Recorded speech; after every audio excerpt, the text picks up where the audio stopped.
Saudara sekalian, pasti di antara kita sudah terbiasa mendengar istilah KW.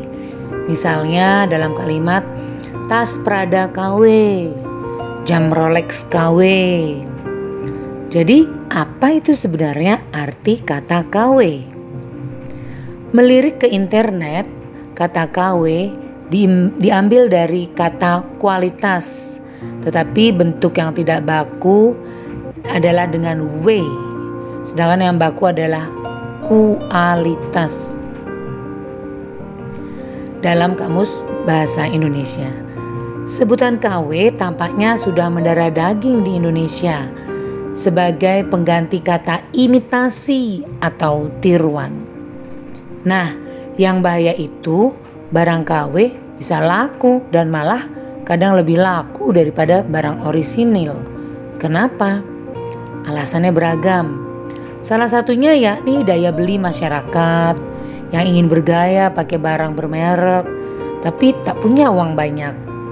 Mereka lantas lebih pilih beli barang tiruan. Melihat calon pasar yang besar, maka produsen berusaha membuat barang serupa yang bisa dijual lebih murah untuk meraup pasar yang lebih luas lagi. Akhirnya muncul deh barang-barang tiruan yang lebih sering disebut KW. KW juga banyak tingkatannya dengan banyak istilah, misalnya KW1, KW2 dan seterusnya. Nah, sekarang saya tidak akan mengupas tuntas perkawian itu.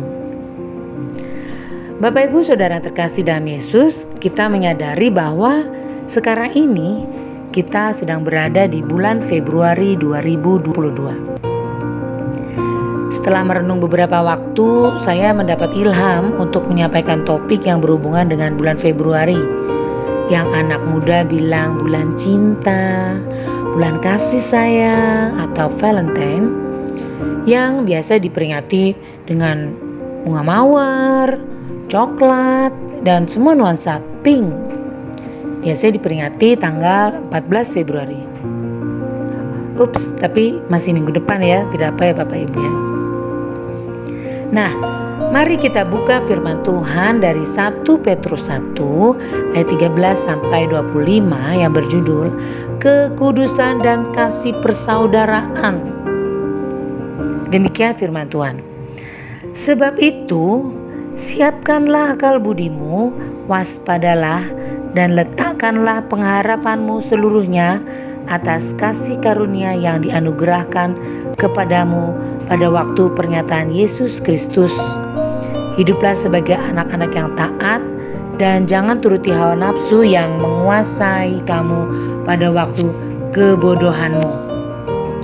Tetapi hendaklah kamu menjadi kudus di dalam seluruh hidupmu, sama seperti Dia yang kudus yang telah memanggil kamu. Sebab ada tertulis, kuduslah kamu sebab aku kudus. Dan jika kamu menyebutnya Bapa, yaitu Dia yang tanpa memandang muka menghakimi semua orang menurut perbuatannya, maka hendaklah kamu hidup dalam ketakutan selama kamu menumpang di dunia ini. Sebab kamu tahu bahwa kamu telah ditebus dan cara hidupmu yang sia-sia yang kamu warisi dari nenek moyangmu itu bukan dengan barang yang fana, bukan pula dengan perak atau emas, melainkan dengan darah yang mahal, yaitu darah Kristus yang sama seperti darah anak domba yang tak bernoda dan tak bercacat. Ia telah dipilih sebelum dunia dijadikan, tetapi karena kamu baru menyatakan dirinya pada zaman akhir, oleh Dialah kamu percaya kepada Allah yang telah membangkitkan Dia dari antara orang mati dan yang telah memuliakannya sehingga imanmu dan pengharapanmu tertuju kepada Allah. Karena kamu telah menyucikan dirimu oleh ketaatan kepada kebenaran, sehingga kamu dapat mengamalkan kasih persaudaraan yang tulus ikhlas, hendaklah kamu bersungguh-sungguh saling mengasihi dengan segenap hatimu. Karena kamu telah dilahirkan kembali, bukan dari benih yang fana, tetapi dari benih yang tidak fana oleh firman Allah yang hidup dan yang kekal. Sebab semua yang hidup adalah seperti rumput, dan segala kemuliaannya seperti bunga rumput. Rumput menjadi kering dan bunga gugur. Tetapi firman Tuhan tetap untuk selama-lamanya. Inilah firman yang disampaikan Injil kepada kamu. Mari kita mengamati ayat yang 22. Itu adalah penekanan kita pada renungan saat ini.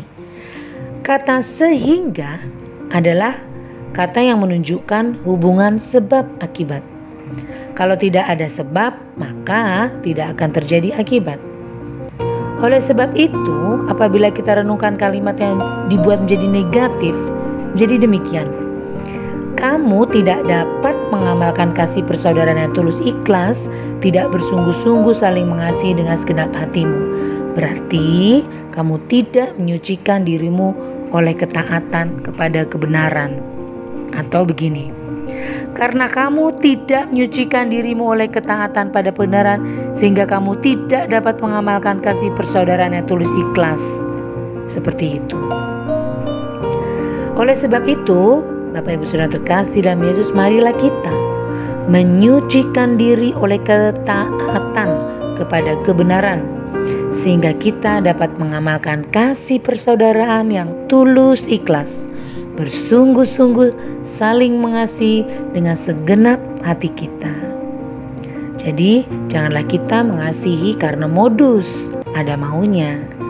Mari kita meneladani kasih Kristus, kasih agape, kasih yang walaupun. Jadi kasih kita kepada sesama bukan kasih KW, tapi kasih Kristus yang suci adanya, kasih yang orisinil dari surga. Amin. Tuhan memberkati.